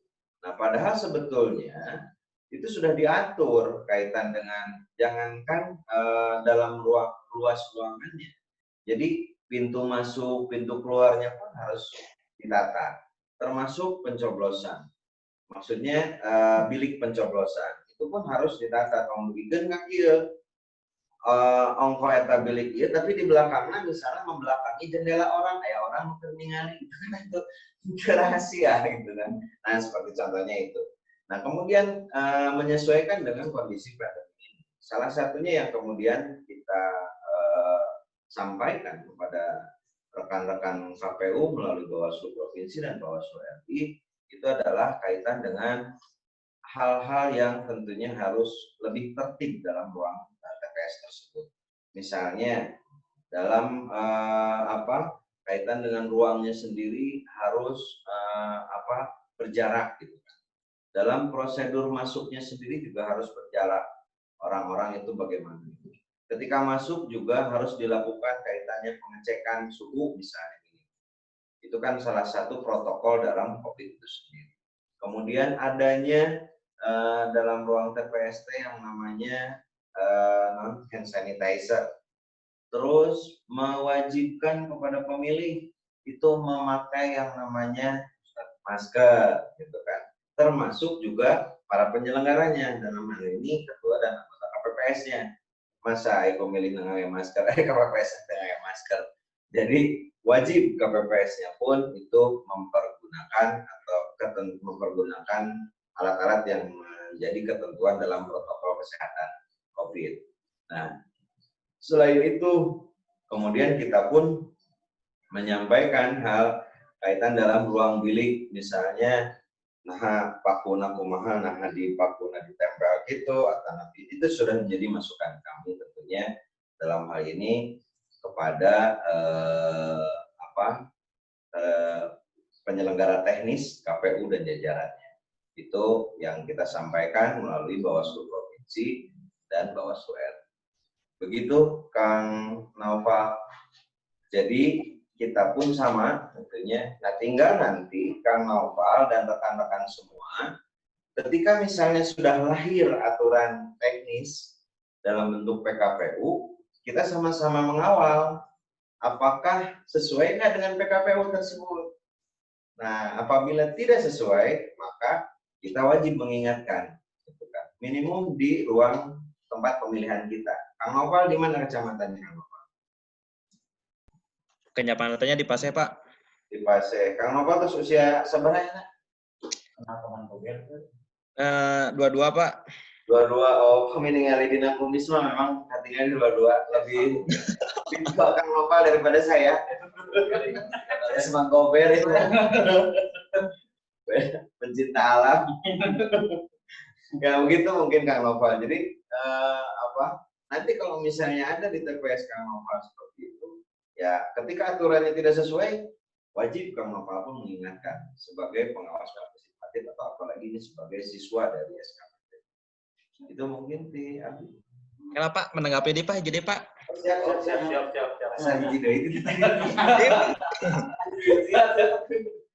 Ya Pak, misalkan kalau seperti ini, kan pemilihan di TPS itu sendiri kan masyarakat cenderung enggan gitu Pak, cenderung enggan untuk melakukan pemilihan. Nah, pemahaman yang diberikan kepada masyarakat harus seperti apa gitu kan, menimbang dengan adanya perkerumunan massa atau ya ketika di TPS itu sendiri, kita tuh harus memberikan edukasi apa gitu kepada masyarakat agar mereka ingin memilih, ingin mendatangi TPS dan untuk memilih gitulah intinya Mas, seperti itu Pak. Oke. Siap, terima kasih sahabat Noval. Memang ada dilematis itu nanti untuk pelaksanaan pilkada 2020 ini antara pentingnya menggunakan hak pilih dan pentingnya menjaga kesehatan gitu. Lalu apa yang harus kita pilih, menjaga kesehatan atau menggunakan hak pilih kita gitu? Sama-sama penting kedua-duanya gitu. Nah, persoalannya adalah sejauh mana kita taat terhadap mekanisme dan penerapan protokol kesehatan, itu saja prinsipnya itu. Jadi tidak di Korea Selatan itu pada saat pelaksanaan pemilihan kemarin, pemilihan parlemen itu, walaupun di tengah pandemi COVID, di Korea Selatan itu selama pelaksanaan pemilu itu tidak ditemukan adanya penemuan kasus baru.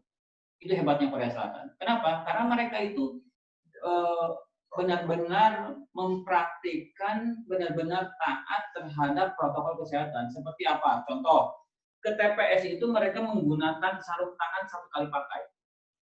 Kemudian warga wajib menggunakan masker, kemudian ada disediakan hand sanitizer, kemudian juga tidak ada kontak fisik antara petugas dan pemilih gitu.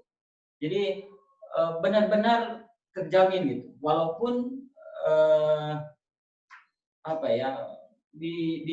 ada perbedaan karakteristik antara Indonesia dengan Korea Selatan gitu. Nah, kalau di Korea Selatan itu jumlah penduduknya jauh lebih sedikit ketimbang di Indonesia gitu. Dan jumlah warga yang sudah diperiksa pun jauh lebih banyak gitu ketimbang di kita. Tapi secara prinsip banyak hal yang bisa kita pelajari dari Korea Selatan. Dan itu sebetulnya ya, apa yang dikatakan oleh Presiden bahwa kita harus sudah mulai hidup berdampingan, berdamai dengan COVID-19. Karena berdasarkan kajian WHO ini bahwa pandemi ini masih akan berlangsung hingga 2 tahun ya. 2 tahun yang akan datang. Kebayang kalau kita masih belum move on dari pandemi ini, sampai kapan kita mau bangkit dari keterpurukan? Tinggal persoalannya adalah sejauh mana kita taat terhadap protokol kesehatan, sehingga sama-sama kita menghargai pendidikan penting, ekonomi penting, keagamaan penting, demokrasi pun penting, tanpa mengesampingkan keselamatan kesehatan. Saya pikir itu sahabat Noval. Yang terakhir, bagaimana cara mengantisipasi kerawanan pilkada selama penyelenggaraan pilkada gitu. Bawaslu sebetulnya sudah membuat indeks kerawanan pilkada tahun 2020 dan Kabupaten Bandung itu menjadi daerah dengan level 5 kategori kerawanan tinggi. Kabupaten Bandung menduduki urutan ke-34 daerah terawan se-Indonesia dan urutan ke-9 terawan se-Pulau Jawa. Perlu diketahui oleh sahabat-sahabat SKPP bahwa demokrasi menurut Bertrand Russell itu kan, demokrasi itu adalah memilih seseorang yang kelak suatu hari akan kita salahkan. Sekali lagi, demokrasi adalah memilih seseorang yang kelak suatu hari kita akan salahkan. Itu menurut Bertrand Russell, filsuf dari Inggris. Artinya apa? Kita harus hati-hati dalam pelaksanaan pilkada ini, termasuk dalam menentukan calon ini. Karena dalam praktiknya, kesuksesan pilkada ini tidak ditentukan oleh satu elemen saja. Tidaklah hanya oleh penyelenggara pemilu, tapi juga oleh pemilih, tapi juga ditentukan oleh peserta pemilu itu sendiri. Nah, ini sama-sama harus membantu gitu. Saya kasih contoh misalkan, untuk pelaksanaan pilkada ini akan berjalan tertib, kondusif, tidak akan terjadi huru-hara yang menakutkan seperti yang dibayangkan oleh pihak-pihak lain. Kalau semuanya itu diserahkan kepada penyelenggara pemilu, dipercayakan kepada penyelenggara pemilu sepenuhnya untuk bekerja sesuai dengan aturan saja. Saya titip itu saja misalkan, sehingga misal aparat keamanan bekerja sesuai dengan porsinya sebagai penjamin keamanan misalkan. Kemudian penyelenggara pemilu dalam hal ini Bawaslu bekerja sesuai dengan tupoksinya, begitu juga KPU, begitu juga pemantau pemilu. Saya yakin hal-hal yang tidak diinginkan sekalipun itu di luar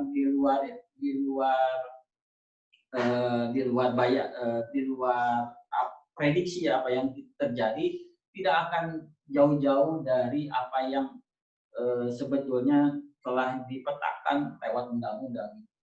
Jadi kekhawatiran banyak pihak kalau misalkan terjadi pemungutan suara ulang akan terjadi chaos massal, saya pikir tidak separah itu dan tidak sedramatisir itu gitu. Kalau misalkan PSU itu dilakukan. Nah, cara pandang seperti ini harus satu pemahamannya gitu antara pemerintah daerah, antara penyelenggara pemilu dan aparat keamanan, sehingga selama semuanya sesuai dengan koridor, tidak ada yang perlu ditakutkan sebetulnya. Itu yang dapat saya sampaikan, karena kalau menurut Plato itu ada dua hal penentu seseorang bodoh itu. Pertama, dia banyak bicara, dan kedua, dia menyampaikan hal-hal yang tidak ditanyakan. Nah, saya khawatir gitu, saya banyak bicara itu banyak hal yang tidak perlu disampaikan gitu.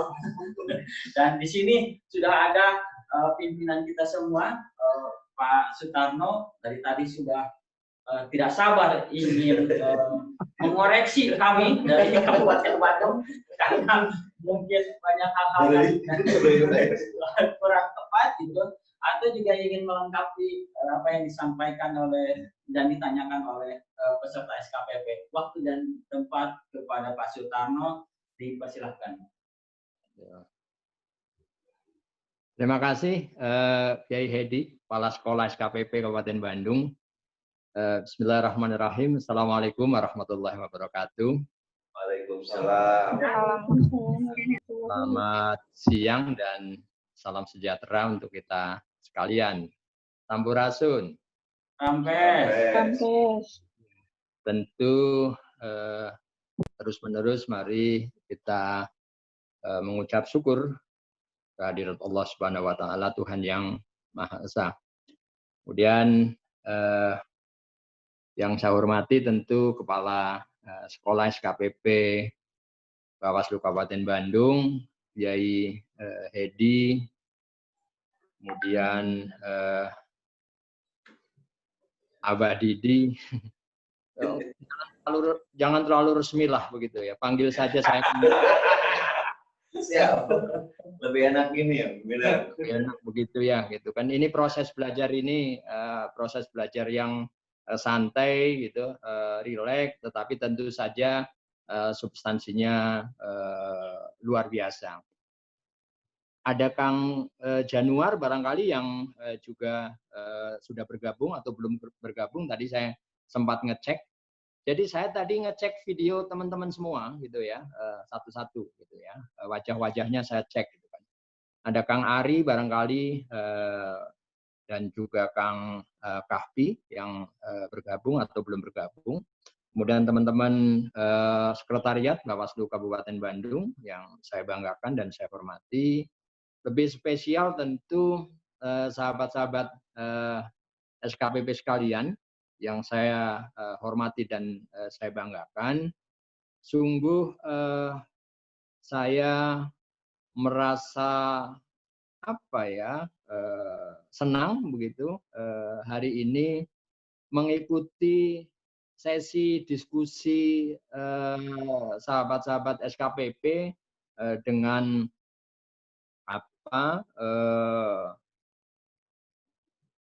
rekan-rekan kami di Bawaslu Kabupaten Bandung. Saya walaupun hanya mungkin sekitar 4 pertanyaan tadi yang sempat disampaikan dan saya ikuti, tapi dari 4 pertanyaan yang tadi sempat tersampaikan, pertanyaannya luar biasa. Gitu. Saya bukan orang yang suka berbasa-basi gitu kan. Kalau bagus saya bilang bagus gitu kan, sangat keren gitu. Artinya ini menunjukkan sahabat-sahabat sekalian, teman-teman sekalian, selama mengikuti proses pembelajaran di SKPP daring ini sangat konsen, serius, dan mengikuti perkembangan kondisi, situasi. Ya. Tadi ditanyakan juga terkait dengan bagaimana rencana pengawasan, strategi pengawasan, gitu. Apakah akan menyesuaikan dengan kondisi pandemi COVID-19 dan seterusnya. Gitu. Tadi sudah direspon juga. Kemudian soal kenapa kemudian ASN, TNI, Polri tidak boleh memihak dan seterusnya. Bukan saja pertanyaan-pertanyaan yang keren tadi, tetapi juga respon yang disampaikan oleh Kiai Hedi dan Abah Didi juga tidak kalah keren, gitu. Tidak kalah keren, gitu. Jadi klub sudah diskusi hari ini, gitu kan. Saya sekali lagi sungguh berbangga bisa mengikuti. Tetapi lebih dari itu semua, saya kira sahabat-sahabat sekalian, karena Kabupaten Bandung satu dari 8 kabupaten kota di Jawa Barat yang sejatinya sedang menjalankan atau sedang melaksanakan tahapan pemilihan atau pilkada. Tetapi karena munculnya pandemi virus corona atau COVID-19 ini yang sering kita sebut begitu, maka memang menjadi sebuah keniscayaan begitu, putusan terbaik yang telah diambil untuk menunda penyelenggaraan atau pelaksanaan pemilihan. Dan kemudian di tanggal setidaknya 4 Mei 2020 yang lalu muncul atau terbit Perpu 2 2020 yang di sana salah satu norma yang ada adalah atau dimunculkan adalah bahwa pemilihan yang seyogianya akan diselenggarakan 23 September 2020 kemudian mundur menjadi 9 Desember 2020. Nah, tentu kita semua hari ini juga belum benar-benar bisa meyakini atau memastikan bahwa COVID-19 ini benar-benar telah kembali ke alamnya. Kita semua memahami itu. Maka tadi juga muncul pertanyaan-pertanyaan terkait dengan bagaimana kemudian di TPS apakah akan seperti apa menyesuaikan dengan pandemi COVID-19. Apakah akan diperlebar misalnya gitu dan seterusnya tadi sudah direspon. Tetapi yang pasti adalah jumlah pemilih yang telah ditetapkan sebelumnya maksimal 800 orang menjadi setidaknya separuhnya. Tetapi kita tentu hari ini sebagai penyelenggara pemilu, dalam hal ini pengawas pemilu di tingkat provinsi maupun kabupaten kota, sedang dalam posisi menunggu regulasi, menunggu peraturan-peraturan KPU yang segera akan diterbitkan, yang tentu sedang berproses. Tadi Abah Didi dan juga Kiai Hedi juga sudah menyampaikan. Saya kebetulan tadi rupanya sempat diperkenalkan sebagai mantan tenaga ahli di DPR gitu kan. Jadi saya dulu apa namanya, ya sesekali ikut rapat lah ya di badan legislasi dan seterusnya. Jadi sedikit tahu bagaimana proses penyusunan peraturan perundang-undangan ya di DPR sana. Kembali gitu kan, bahwa teman-teman telah mengikuti seluruh proses pembelajaran dari awal sampai hari ini, dan pada akhirnya nanti saya yakin semua akan lulus. Mudah-mudahan Pak Kepala Sekolah tidak terlalu galak begitu ya, tidak terlalu pelit nilai gitu ya. Jadi jangan kemudian banyak yang tidak diluluskan begitu, gitu kan? Ya kalau sekali dua kali nggak masuk sekolah gitu ya wajar lah gitu ya, gitu kan. Ya. Tapi apapun itu, saya kira saya sungguh mengapresiasi pilihan yang sudah dilakukan oleh sahabat-sahabat sekalian. Tetapi sejatinya ujiannya adalah setelah sahabat-sahabat menyelesaikan proses pembelajaran SKPP daring ini. Tadi saya sampaikan bahwa Kabupaten Bandung satu dari 8 kabupaten kota yang akan pilkada di Jawa Barat. Maka apakah kemudian sahabat-sahabat sekalian benar-benar mengaplikasikan, mempraktekkan gitu kan pemahaman-pemahaman, pengetahuan, keilmuan yang telah diterima selama pembelajaran SKPP daring atau tidak? Gitu. Nanti akan kita buktikan pada proses pemilihan yang akan datang. Ya. Jadi luar biasa. Tadi saya sempat melihat wajah-wajah ceria sahabat-sahabat sekalian. Saya kira sebagai generasi muda, bukan waktunya lagi untuk sekedar protes sana protes sini, gitu kan, komplain sana komplain sini, mengkhawatirkan gitu kan, kemudian kalau bahasa Sunda apa ya, kalau bahasa sayanya itu gruntel gitu ya, menggerutu. Siap. Itu sudah dilakukan oleh Kiai Hedi dan Abah gitu kan. Jangan gitu kan. Tapi berikan kontribusi sekecil apapun yang kita bisa. Itu tantangannya. Dan sahabat-sahabat sekalian telah mengikuti proses pembelajaran, mendapatkan ilmu ini luar biasa. Karena tidak semua orang ya berkesempatan mengikuti event seperti ini. Kalaulah gitu kan. Saya dulu zaman muda sudah sempat mengikuti pelatihan seperti ini gitu. Mungkin ilmu yang saya miliki mungkin sudah jauh lebih banyak gitu kan. Ya. Tetapi sekali lagi saya menantang, tanda kutip, tantangan untuk hal yang baik kan nggak apa-apa. Saya menantang sahabat-sahabat sekalian untuk menjadi bagian. Kita tidak usah berpikir muluk-muluk apa yang kita tentu punya pikiran ideal gitu kan. Bangsa ini betul gitu kan, belum benar-benar sesuai dengan harapan kita semua gitu kan.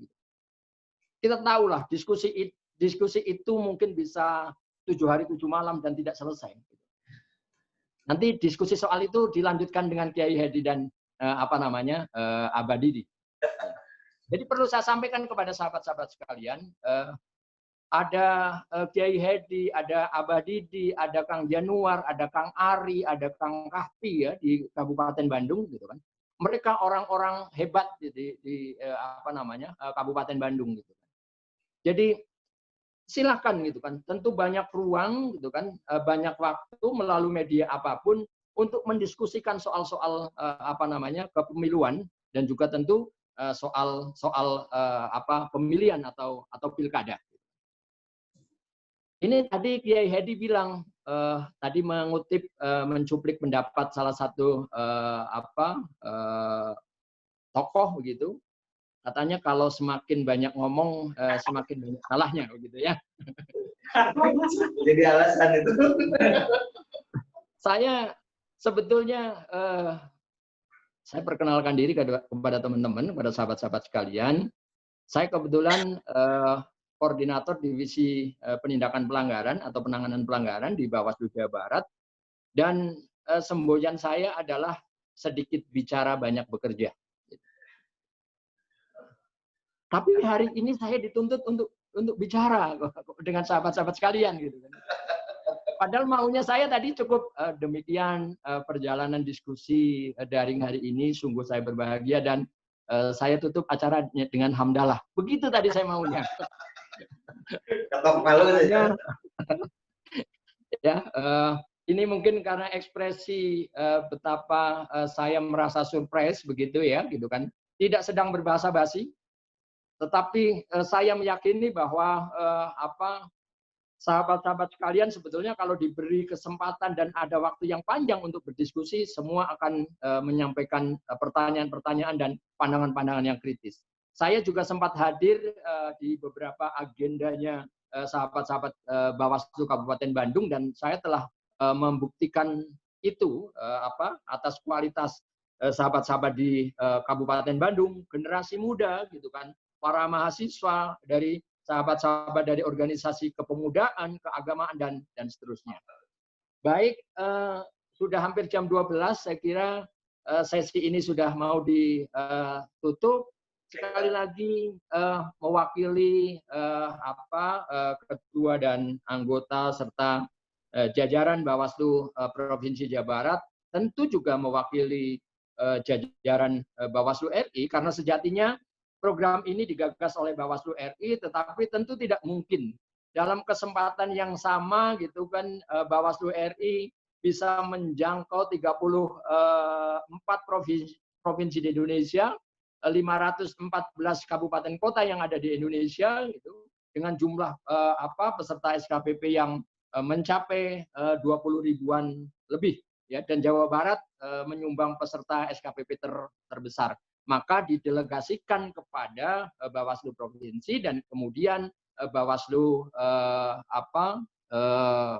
Kabupaten Kota. Tetapi sekali lagi saya memastikan kepada sahabat sekalian bahwa respon jawaban tadi yang disampaikan oleh Kiai Hedi dan juga Abah Didi adalah jawaban-jawaban yang sangat keren, bahkan mendekati sempurna. Tentu kesempurnaan ini hanya milik Allah gitu ya. Selain milik Andra and the Backbone.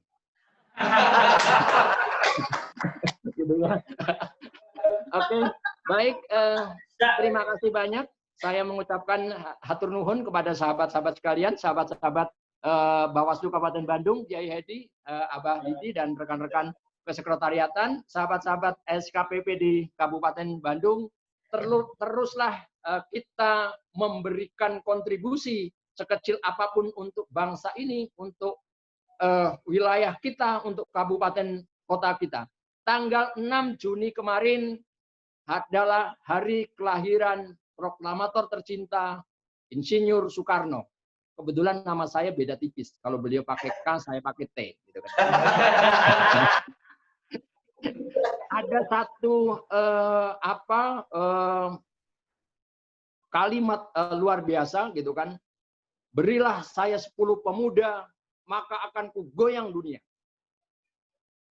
Mudah-mudahan ini menjadi inspirasi bagi sahabat-sahabat sekalian.